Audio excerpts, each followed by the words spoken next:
नमस्ते। कभी सोचा है कि एक ही बीमारी की दवा कभी 100 रुपए की मिलती है तो कभी सिर्फ 10 रुपए की। आज हम इसी बड़े अंतर को समझने वाले हैं और ये भी जानेंगे कि इस जानकारी से हमारे परिवार के हजारों रुपए कैसे बच सकते हैं। हाँ, सही सुना। ये कोई मजाक नहीं है। ब्रांडेड और जेनेरिक दवाओं की कीमतों में पता है कितना? 90% तक का फर्क हो सकता है। ये आंकड़ा है तो चौंकाने वाला, पर इसके पीछे का जो कारण है वो बहुत ही सीधा साधा है। तो चलिए इस पूरे मामले की तह तक चलते हैं। सबसे पहले एक बात समझनी बहुत जरूरी है कि जब हम कोई दवा खरीदते हैं ना, तो उसका जो ब्रांड का नाम होता है वो उसकी असली पहचान नहीं है। असली चीज तो कुछ और ही है। अच्छा, तो दवा के अंदर जो चीज़ असल में बीमारी ठीक करती है उसे कहते हैं सॉल्ट या फॉर्मूला। यही वो आप कह सकते हैं एक्टिव चीज़ है जो अपना काम करती है।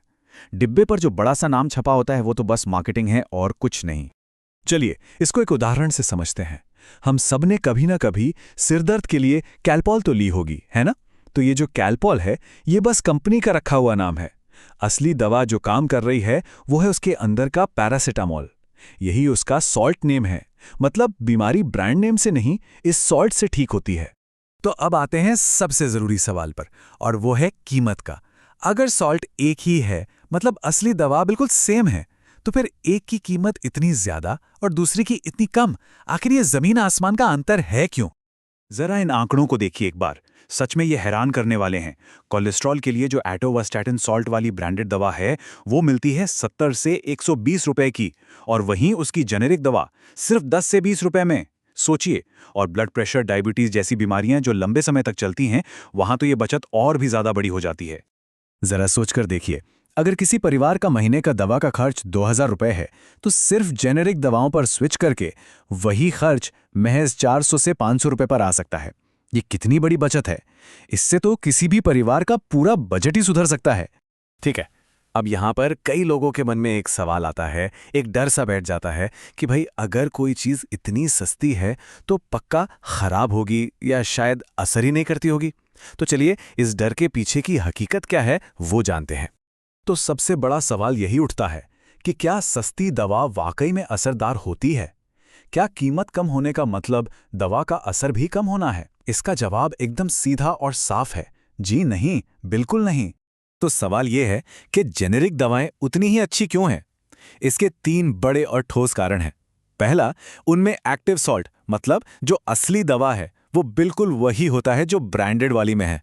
दूसरा, भारत में हर दवा को, चाहे वो ब्रांडेड हो या generic, drug controller general of India यानी डीसीजीआई के बहुत सख्त क्वालिटी टेस्ट पास करने पड़ते हैं। और तीसरा और सबसे जरूरी, वो सस्ती इसलिए हैं क्योंकि जेनेरिक कंपनियां अपनी दवा की मार्केटिंग, उसके विज्ञापन पर करोड़ों रुपए नहीं फूकती। और सुनिए, ये बचत सिर्फ दवाओं तक ही सीमित नहीं है। हेल्थ से जुड़े जो दूसरे खर्चे होते हैं ना, वहां भी इसी तरह से काफी पैसे बचाए जा सकते हैं। बस थोड़ी सी जानकारी रखने की जरूरत है। उदाहरण के लिए खून की जांच या कोई स्कैन। बड़े अस्पतालों की लैब में ये अक्सर बहुत महंगे पड़ते हैं। इसकी जगह डॉक्टर से बात करके किसी सरकारी मान्यता प्राप्त यानी NABL एक्रेडिटेड लैब से यही टेस्ट कराए जा सकते हैं। वहां पर रेट्स लगभग आधे तक हो सकते हैं और क्वालिटी में भी कोई समझौता नहीं होता। तो अब तक हम ये तो समझ गए कि जेनेरिक दवाएं एक बहुत अच्छा विकल्प है। अब सवाल ये उठता है कि इन्हें खरीदे कहाँ से और कैसे। इसका तरीका भी बहुत आसान है। इसके लिए बस कुछ आसान से स्टेप्स फॉलो करने हैं। स्टेप 1, अपने आसपास कोई प्रधानमंत्री भारतीय जन औषधि केंद्र खोजें। स्टेप 2, डॉक्टर से ये रिक्वेस्ट करें कि वो पर्ची पर ब्रांड नेम के साथ साथ दवा का सॉल्ट नेम भी जरूर लिखें। और स्टेप 3, आप चाहें तो जन औषधि सुगम ऐप भी डाउनलोड कर सकते हैं, जिससे आप कीमतें खुद भी कंपेयर कर पाएंगे। एक बात हमेशा याद रखिए, जानकारी ही बचाव है और इस मामले में जानकारी ही बचत भी है। ये बहुत जरूरी है कि पैसों की कमी की वजह से किसी का भी इलाज न रुके। तो अब सवाल सिर्फ एक है, अगली बार जब मेडिकल स्टोर पे जाएं तो क्या ये सवाल पूछा जाएगा कि भैया इसका जेनेरिक विकल्प है क्या? ये एक छोटा सा सवाल है, पर ये किसी के लिए और उनके परिवार के लिए एक बहुत बड़ा बदलाव ला सकता है।